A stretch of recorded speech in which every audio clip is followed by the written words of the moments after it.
Comigo, obrigado pelos irmãos da Igreja Batista Nova Filadélfia, né, que estão aqui com a gente hoje, né, celebrando junto com os irmãos esse tempo.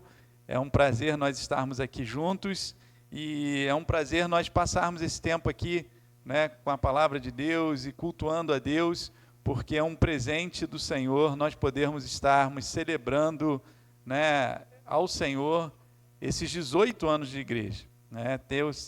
A minha esposa estava falando ali para mim, né, que a igreja está chegando aos 18 anos, está chegando à maioridade, pastor. Né? Então a igreja está chegando agora a uma fase adulta, está crescendo, está virando adulta. Né? Então, que Deus esteja abençoando nossas vidas, em nome de Jesus.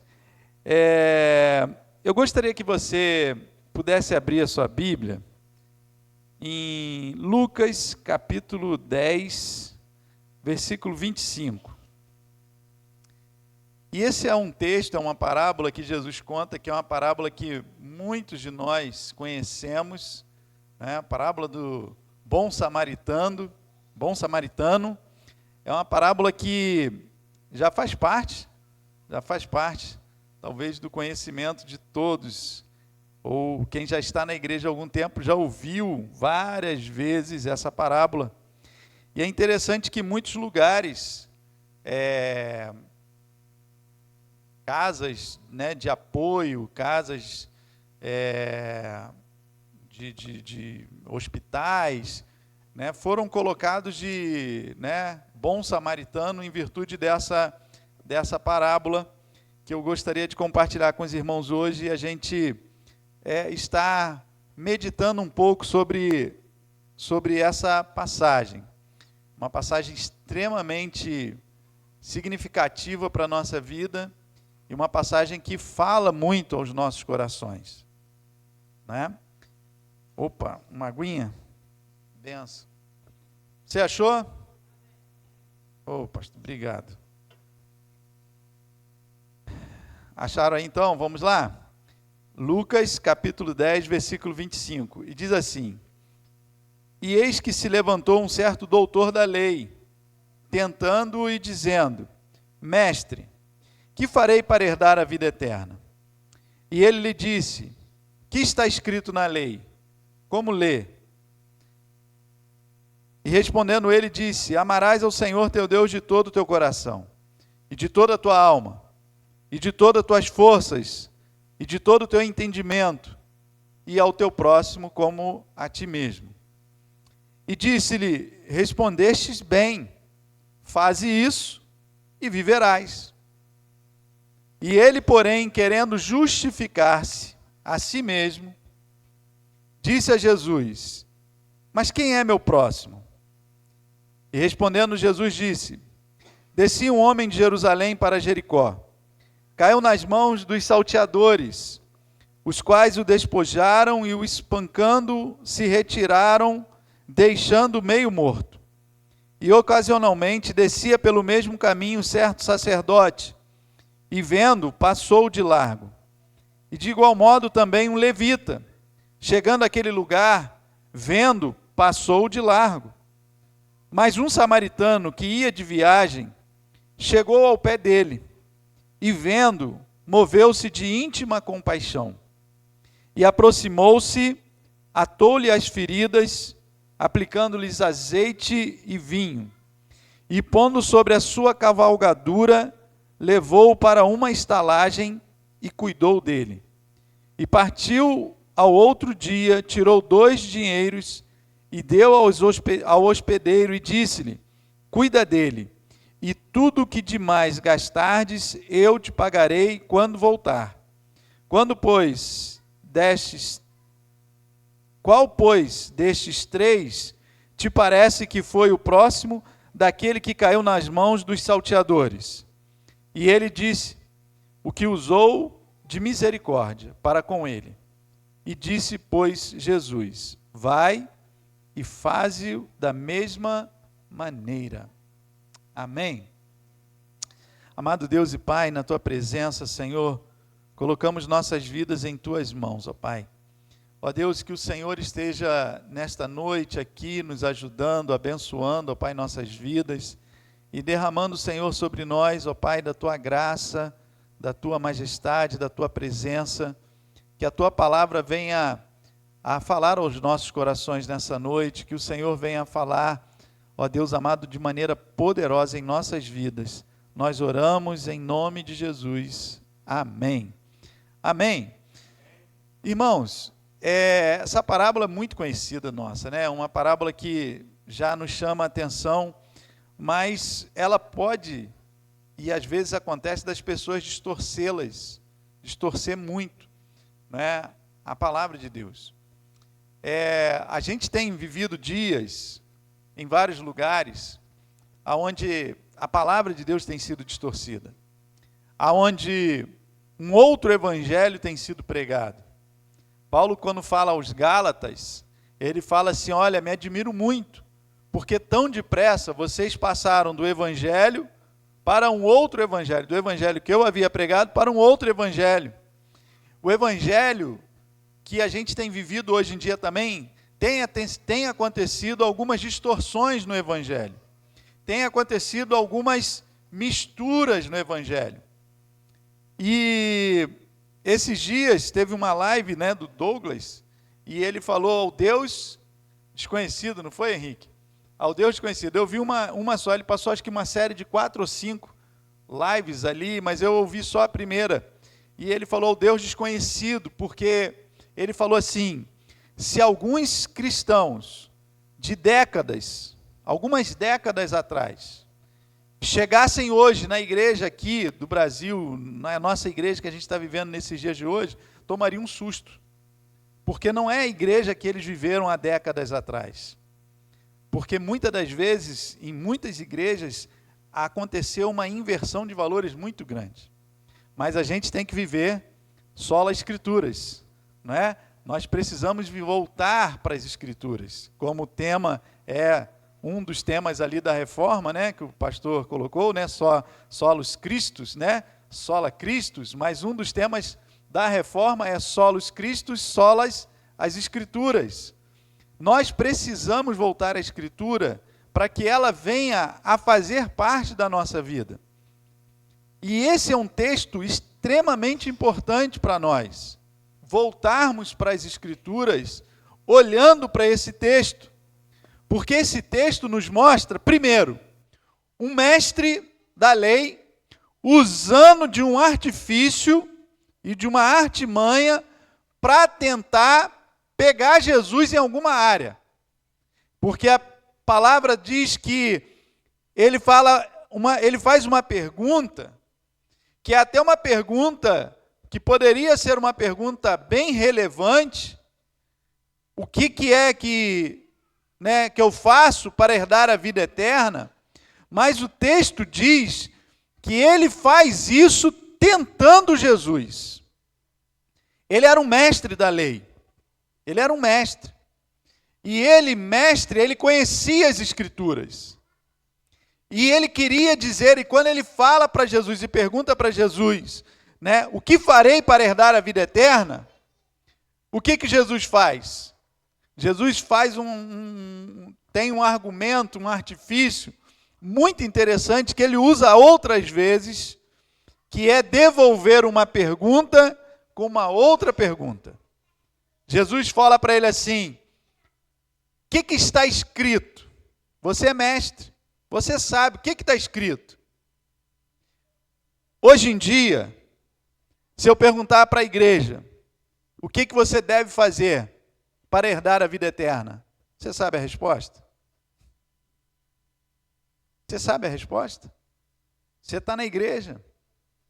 Você veio hoje aqui, eu não sei quantos aqui são membros da igreja, quantos daqui estão na igreja, ou já vieram à igreja, ou estão hoje visitando, mas você já passou nessa pergunta?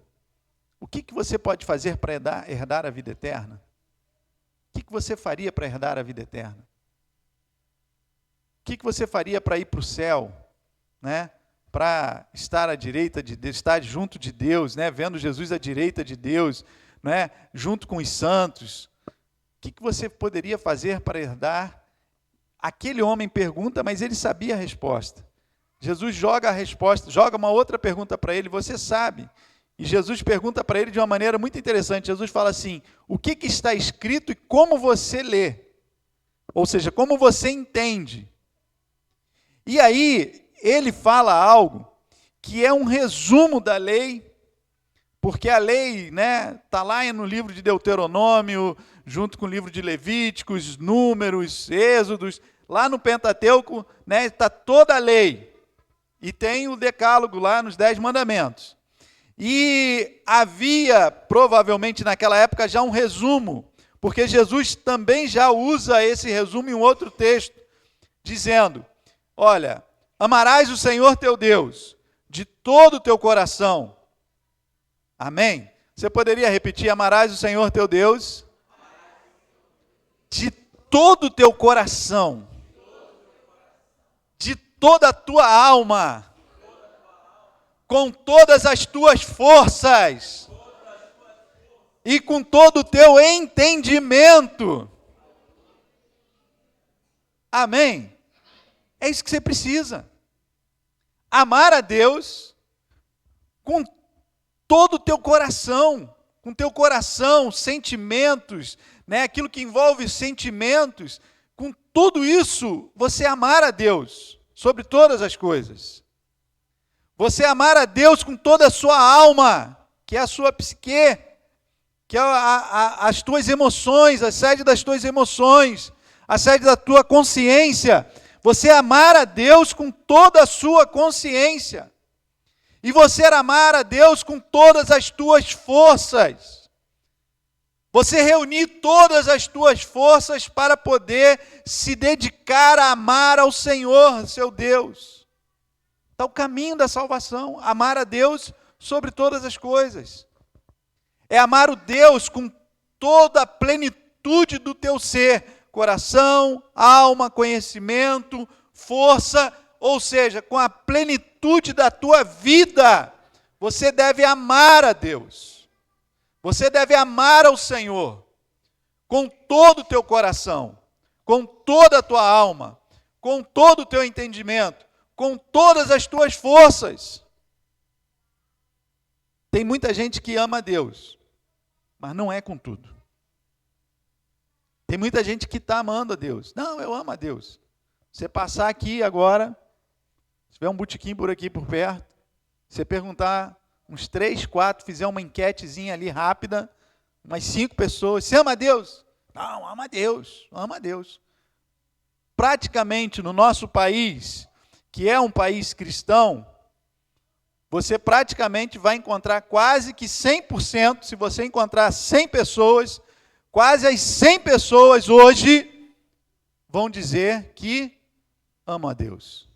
Agora, a pergunta é esse amor que está escrito aqui? A pergunta é com essa dedicação que está escrito aqui? É com todo o teu ser? Envolve toda a tua vida esse amor a Deus? Envolve a plenitude do teu ser esse amor a Deus? Ou esse amor a Deus, não, eu amo a Deus, mas eu não largo minha cervejinha. Não, eu amo a Deus, mas eu não largo, né, aquele pecadozinho que tem de estimação na minha vida. Não, eu amo a Deus, mas é meu jeito, é da minha forma, é da minha vontade, é do jeito que eu quero, é permanecendo no pecado. É assim que você ama a Deus? Nós precisamos amar a Deus. Vamos repetir? Com todo o nosso coração, com toda a nossa alma, com todo o nosso conhecimento e com toda a nossa força. Amém?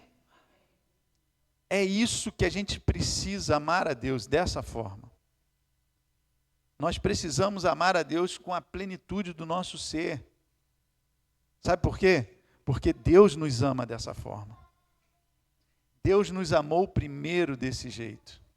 Deus não poupou nem mesmo o seu único filho, antes o entregou por todos nós. Jesus nos amou dessa forma e nos amou primeiro. E Ele nos amou com toda a sua vida, com todas as suas forças, com todas as suas vontades. Irmãos, eu vejo às vezes a dedicação que às vezes um torcedor de um time tem pelo seu time. Ele grita, fica rouco, ele chuta cachorro na hora do jogo, ele briga com o vizinho, ele faz o que for, ele gasta dinheiro para ir às vezes no estádio. Gasta um dinheiro para ir no estádio. E outra, você já viu torcedor de verdade trocar de time? Eu nunca vi. Torcedor de verdade ali, aquele cara ali convicto, eu já vi ele parar de torcer até um pouco mais, o time fica ruim, ele para de torcer, depois ele volta a torcer de novo.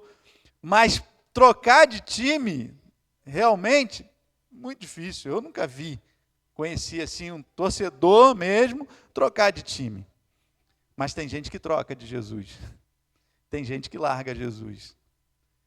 Tem gente, e hoje em dia tem acontecido tanta coisa que a gente fica assim, meu Deus, que coisa terrível. Será que isso é o amor que Deus quer de nós? Com toda a nossa força. Né? Petrópolis, por exemplo, não é um lugar muito que tem escola de samba, essas coisas, né? Que o pessoal gosta muito de carnaval. Não é muito. Mas se você vai no Rio de Janeiro, e muita gente conhece, tem gente que passa o ano inteiro juntando dinheiro para pular o tal do carnaval. É com toda a força, com toda a vontade, com toda a energia, de qualquer forma. Tem gente que faz de tudo para conquistar coisas que ele gosta de fazer.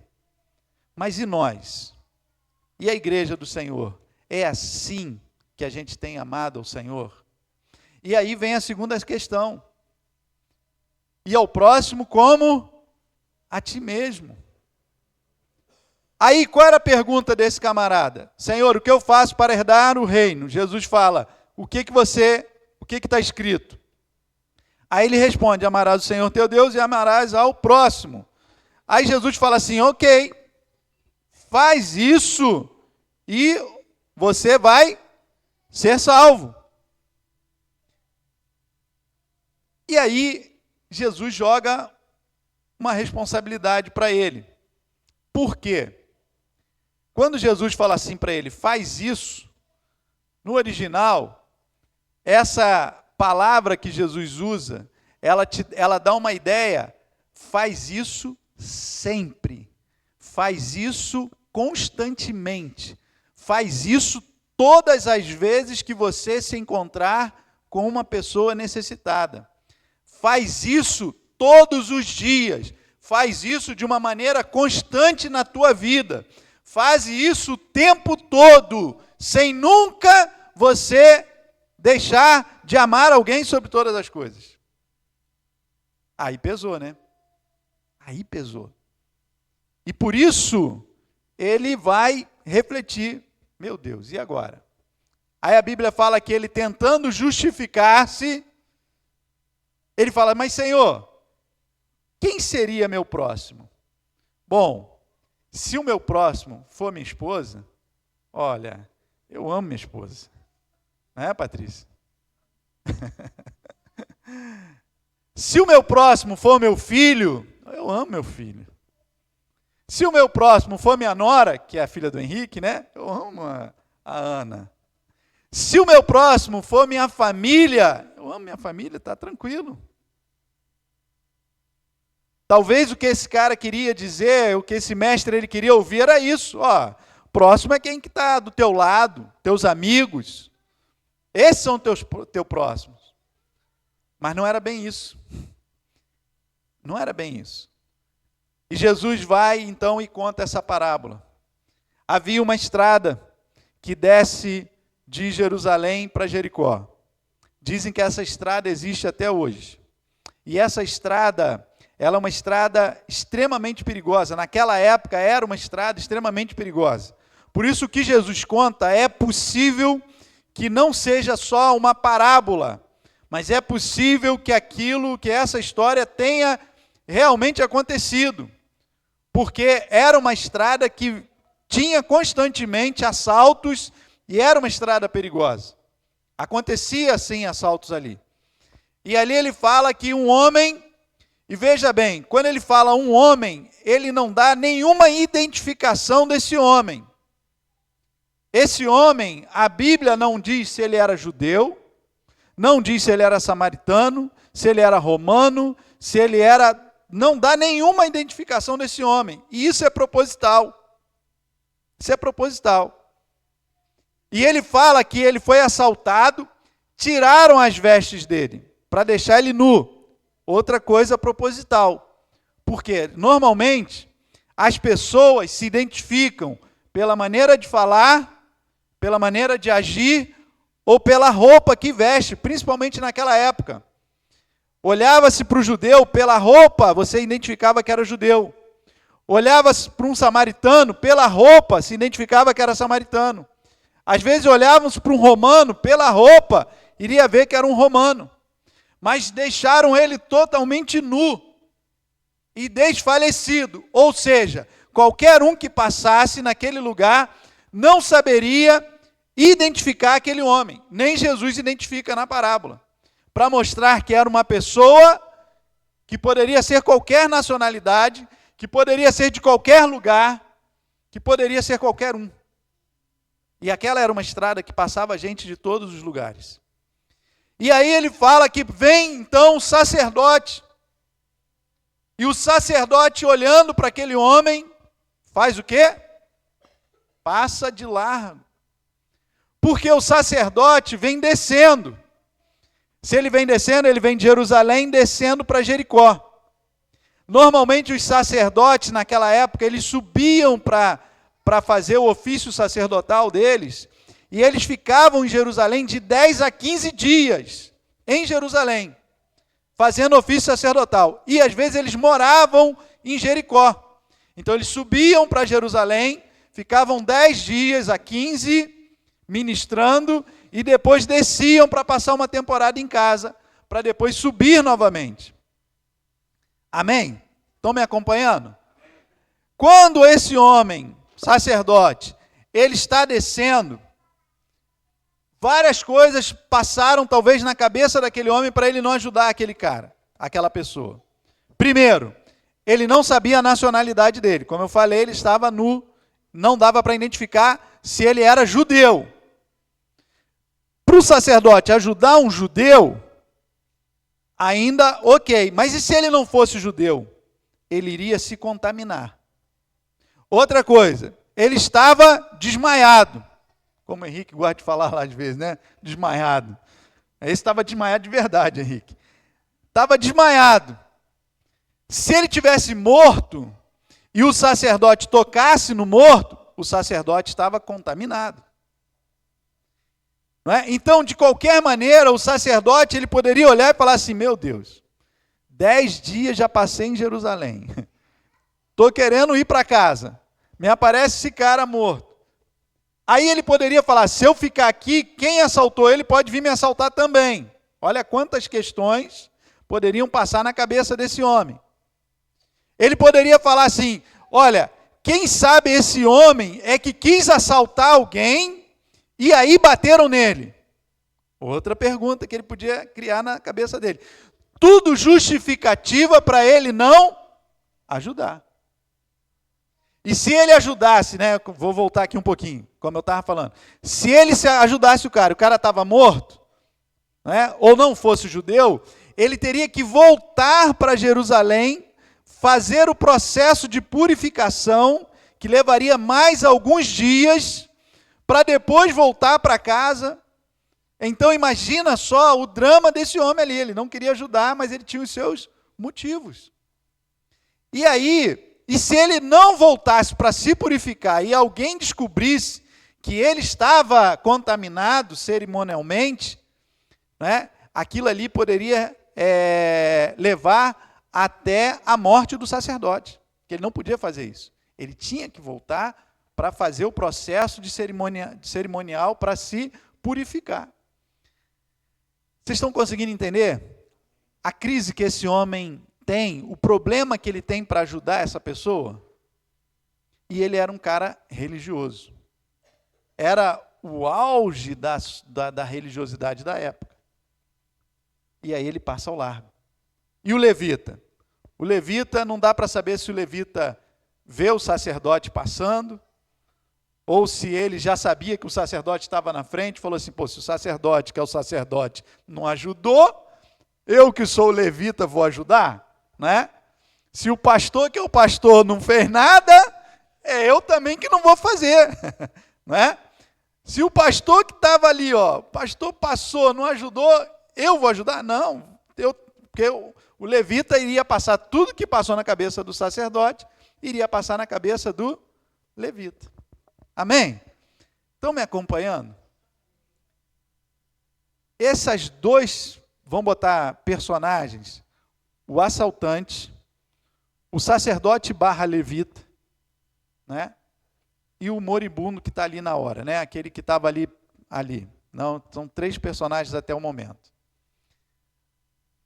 A gente fica pensando, irmãos, o assaltante,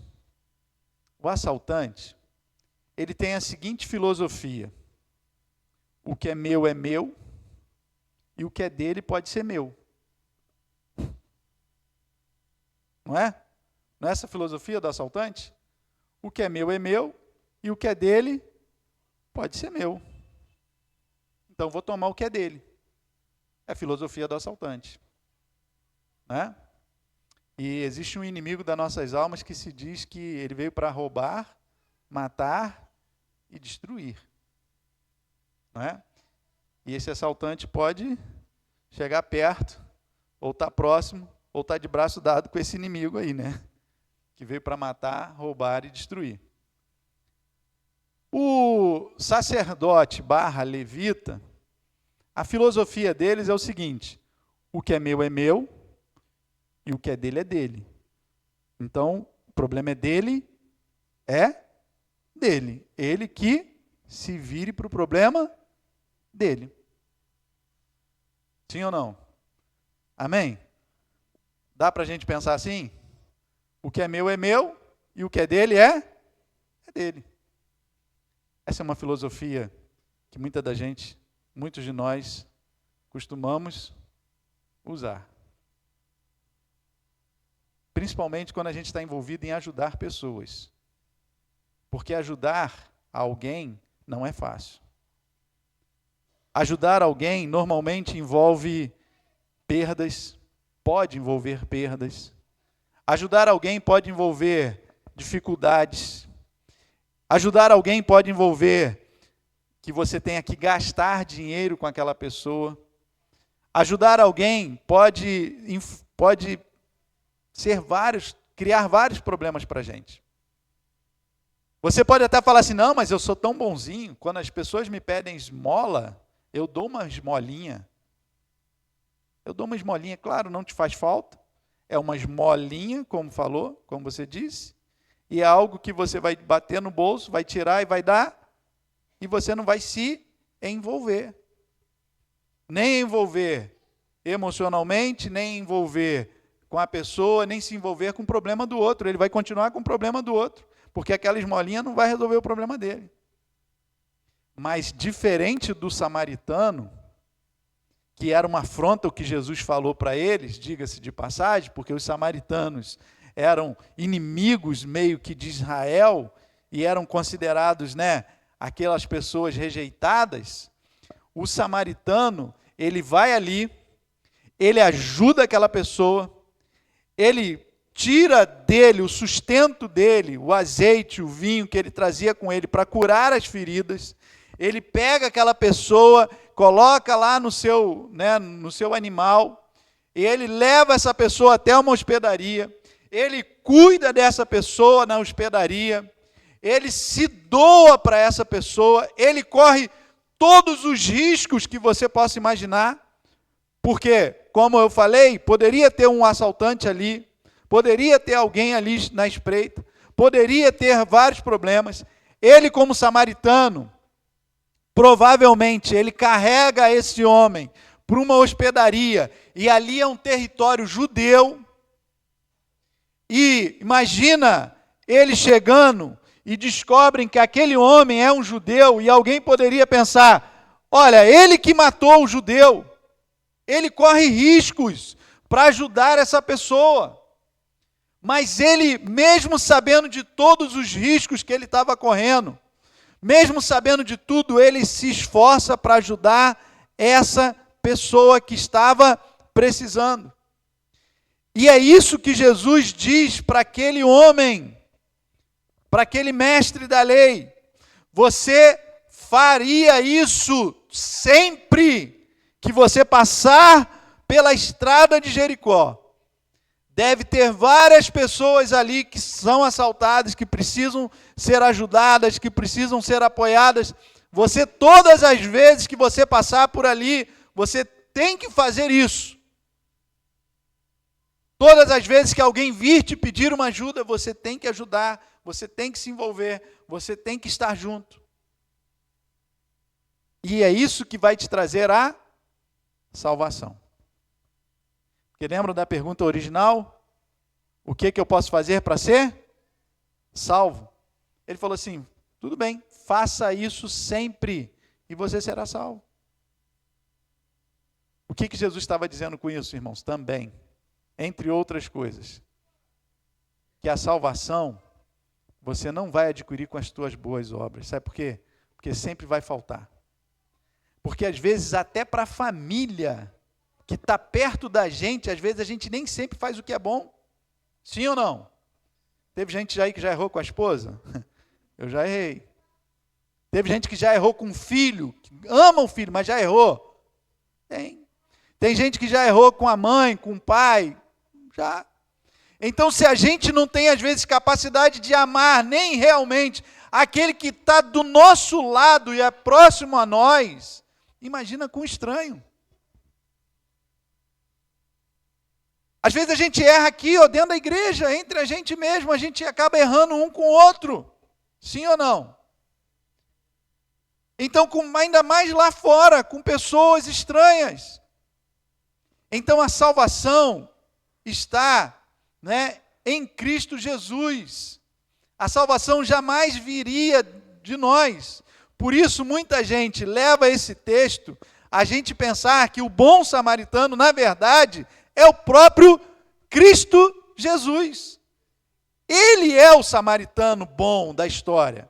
É o próprio Jesus, que é aquela pessoa que nos pegou, nos tirou lá do lamaçal, nos tirou de uma vida, às vezes, de derrota, nos tirou de uma vida, às vezes, fracassada, e Jesus sempre, em todas as vezes que alguém se aproximou de Jesus, ele sempre ajudou. Não teve ninguém que chegou a Jesus e que não foi ajudado. Ninguém. Primeiro milagre de Jesus, numa festa de casamento. Ele ajudou a festa a continuar. As pessoas pensaram, acabou a festa. Jesus foi lá e ajudou, porque ele transformou água em vinho. Chegou o cego, chegou vários cegos para Jesus. O cego, acabou a vida dele, ele estava mendigando, não tinha mais nada para fazer, porque naquela época era cego e ele ficava marginalizado. O cego, o aleijado, o leproso, todas essas pessoas estavam com a vida totalmente destruída, mas todos que se chegaram a Jesus saíram curados, saíram restaurados, saíram, receberam aquilo que foram atrás. Amém? Jesus, na verdade, ele é esse bom samaritano que vai ao encontro de qualquer pessoa que está à beira do caminho, que está marginalizado, que está passando por luta, que está passando por dificuldade, que a sua vida não tem mais jeito, e ele vai ao teu encontro à beira do caminho.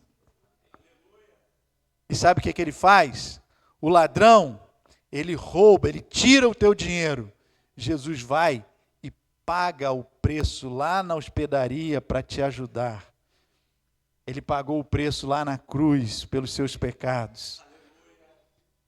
O ladrão, ele veio e ele assaltou e ele roubou aquela pessoa e ele bateu naquela pessoa. Jesus vem e cura e traz o bálsamo traz o vinho, traz o azeite, passa na ferida e tira tuas dores. Se o ladrão veio para te bater, para te machucar, Jesus veio para te dar vida e vida em abundância. Jesus veio para te dar vida e vida em abundância, meu irmão. Se o ladrão te largou sozinho à beira do caminho, presta atenção, Jesus veio para estar contigo em todas as horas, em todo tempo, em todo momento, e até na hospedaria ele falou assim, olha, fica com ele aí, cuida dele, porque eu vou, mas eu vou voltar. E qual é a promessa de Jesus? Que ele voltará para resgatar a sua igreja, e a hospedaria simboliza a igreja. Amém? Quantas pessoas Jesus já tirou lá do lamaçal, lá de uma vida torta, de uma vida caída e trouxe aqui para a hospedaria. Trouxe aqui para a igreja. Para que outros também, que já foram ajudados por Jesus, que já foram tratados por Jesus, que já foram salvos por Jesus, pudessem estar agora ajudando outros também que vão ser tratados por Jesus.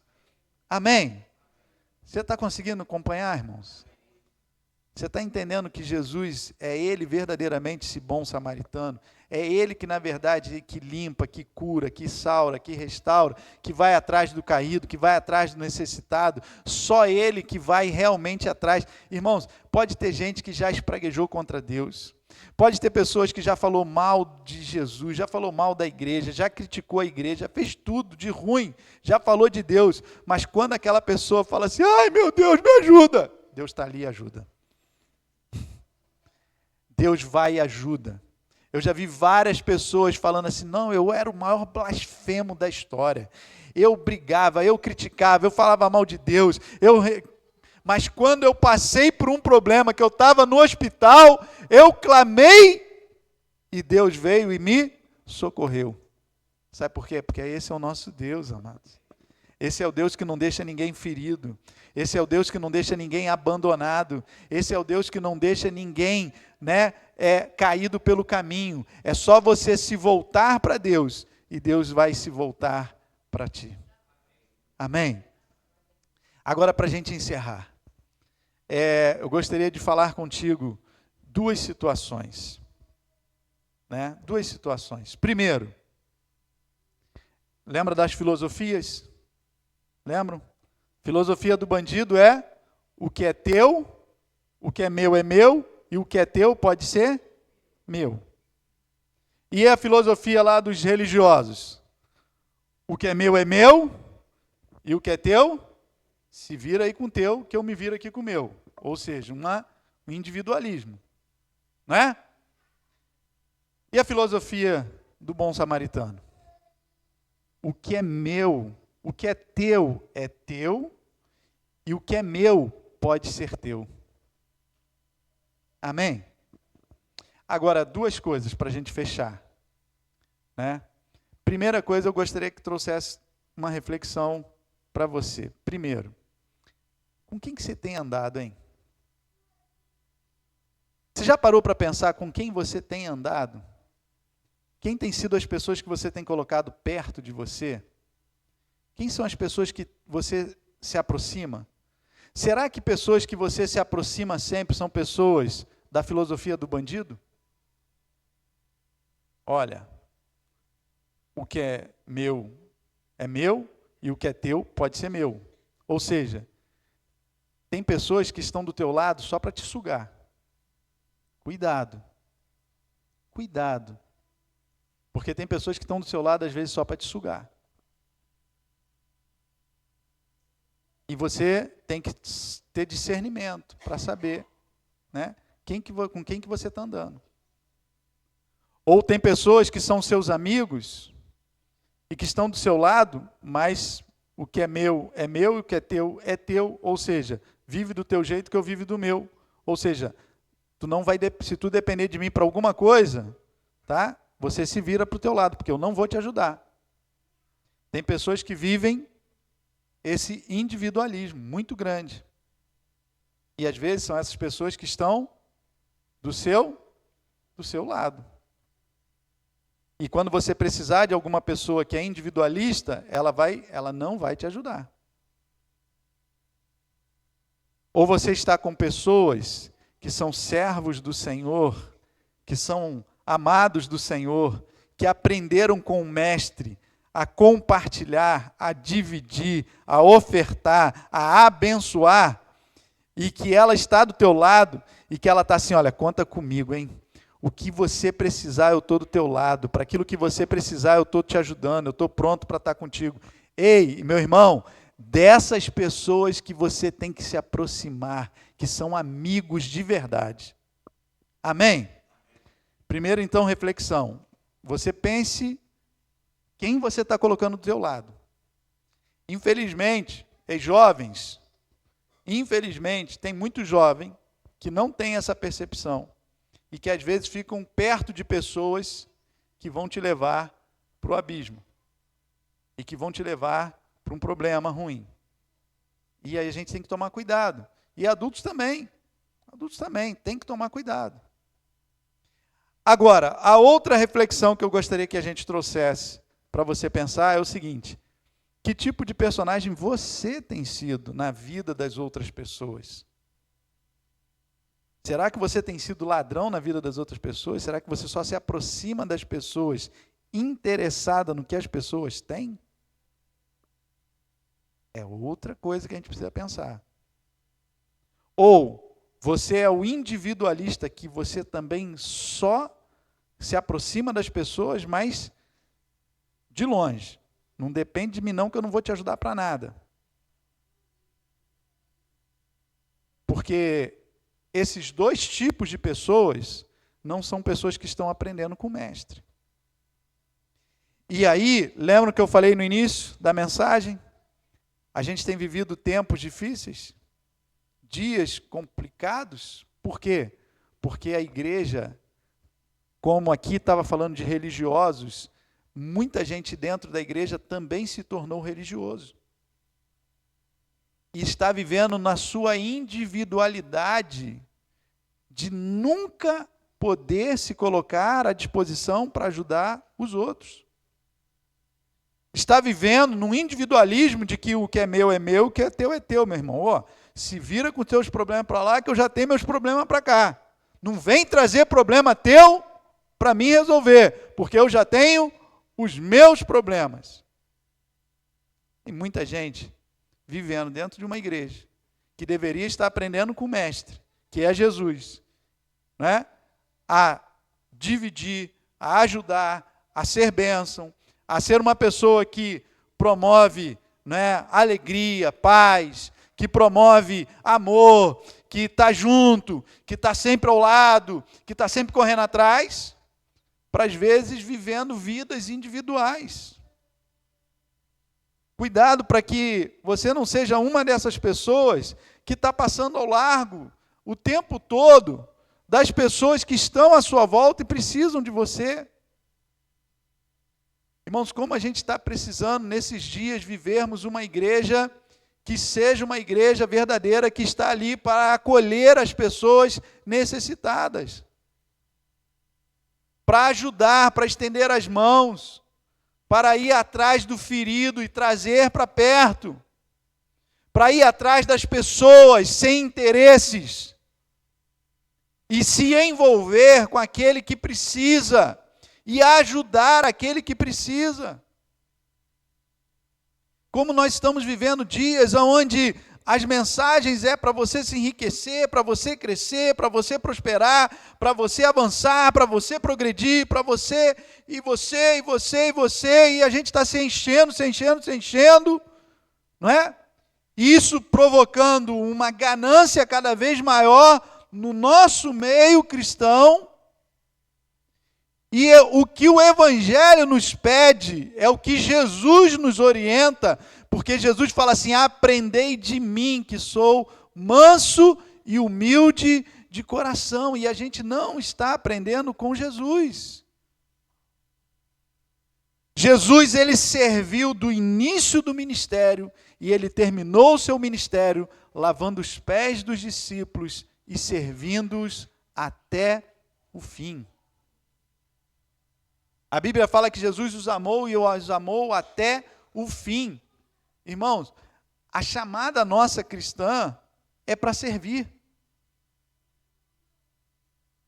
O que Jesus nos mostrou é que a nossa vida é uma vida para servir ao próximo, para estar próximo, para chegar perto, para se envolver, para estar junto com o que precisa.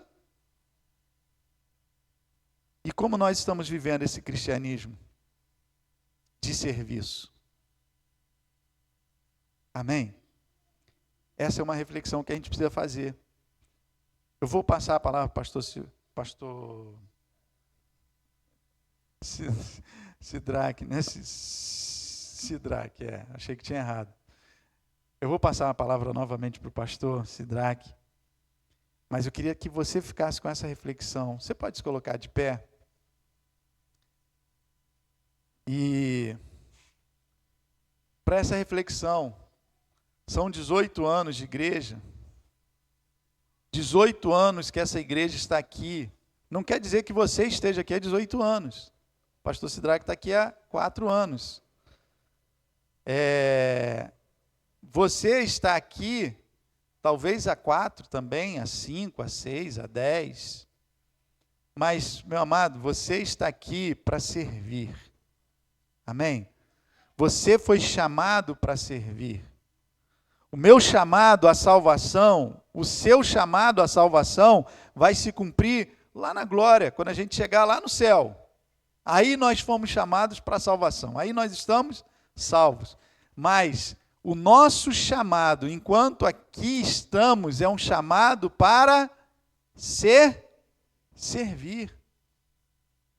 O nosso chamado é para servir. Servir ao próximo. Servir ao necessitado, servir a nossa família, servir a nossa igreja, servir aquele que precisa, que eu não conheço, servir aquele que está do meu lado. Eu fui chamado, você foi chamado, nós fomos chamados para o servir ao Senhor, para estarmos, de acordo com a vontade de Deus e servindo sempre. Às vezes isso aí precisa ser despertado na nossa vida. Você não foi chamado para ficar rico, não, gente. Um evangelho que está se pregando é que você foi chamado para enriquecer. Você tem que destravar alguma coisa na sua mente. Você tem que se conectar. Você tem que pegar uma chave, porque você tem que enriquecer. Você tem que ser próspero. Você tem que... Não é isso não, gente. Evangelho é servir. Evangelho é você se dedicar ao próximo. Evangelho é você se doar ao próximo. Evangelho é você se entregar ao próximo. Isso é evangelho.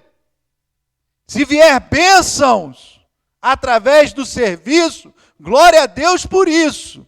Mas servir não é para você enriquecer ou para fazer trocas. Não, servir é para você servir a tua igreja. É para você se dedicar à sua igreja. É para você se dedicar à sua família. É para você estar junto na sua casa. É para você estar junto com a sua esposa, com seus filhos. É para você servir a sua família. Tem muitos homens que querem ser servidos pela esposa. Tem muitos filhos que querem ser servidos pelos pais. Tem muitas mulheres que querem ser servidas pelo marido, pelos filhos. Mas, não é esse o nosso chamado. O nosso chamado é para servir ao próximo. É amar ao próximo. É fazer o que você tiver ao teu alcance para poder ajudar ao próximo. Esse é o nosso chamado. Esse é o Evangelho de Jesus. Essa é a minha chamada. Esse é o Evangelho de Jesus. Pastor não é para ser servido também. Pastor é aquele que mais foi chamado para servir. É o que mais foi chamado para servir. Mas estão distorcendo as coisas. Estão distorcendo tudo. Entraram numa situação de distorção do Evangelho. Então a gente tem que tomar cuidado, porque você não vai vir para a igreja para ser rico. Se você quiser vir para a igreja para ser rico, meu irmão, está enrolado. Te desaconselho. É melhor ir assistir coach pregando.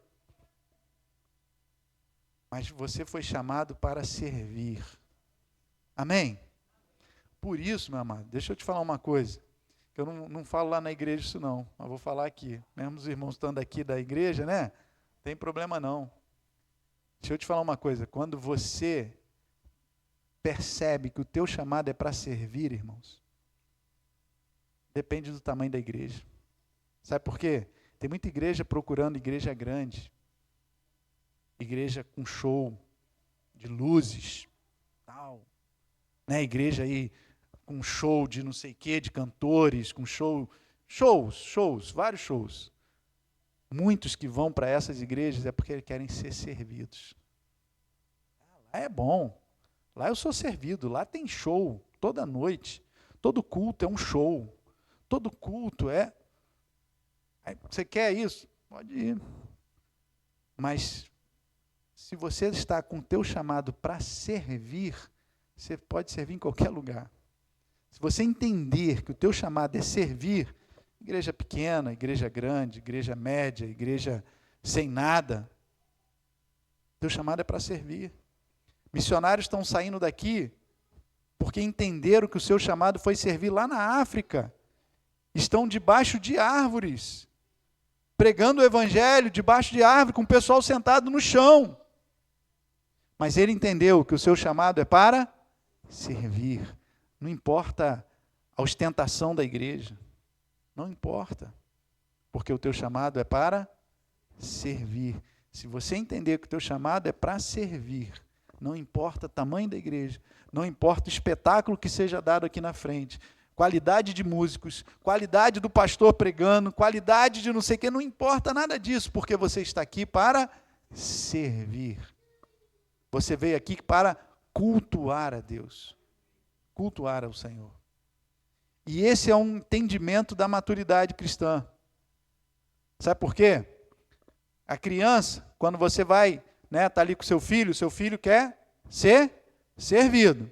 Você vai ajudar seu filho, você vai servir seu filho, você vai servir. E aí ele vai querer, ele quer isso, ele quer aquilo, ele quer isso, ele quer aquilo. Aí o pai vai dar, o pai, a mãe vai dar. Mas ele vai crescendo. E quando que você percebe que seu filho amadureceu e virou adulto? Quando ele fala assim, pai, o que eu posso fazer para te ajudar? Posso pagar a luz? Posso pagar a conta de água? Posso pagar o aluguel? Agora eu estou trabalhando.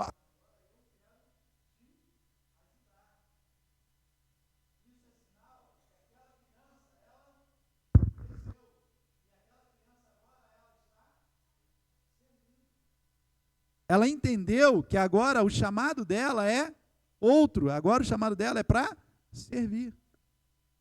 É para ajudar. Então, isso é o sinal da maturidade. É quando você entende que você está na obra de Deus para servir e não para ser servido. Jesus fala, eu vim para servir e não para ser servido. Então, se alegre se você está podendo servir ao Senhor. Se alegre quando você puder ajudar um irmão. Se alegre quando você puder fazer a obra de Deus, porque isso é a obra de Deus, é servir. Amém? Deus abençoe, pastor. Aleluia. Você pode dar um forte aplauso ao nosso Deus? Aleluia. Aleluia.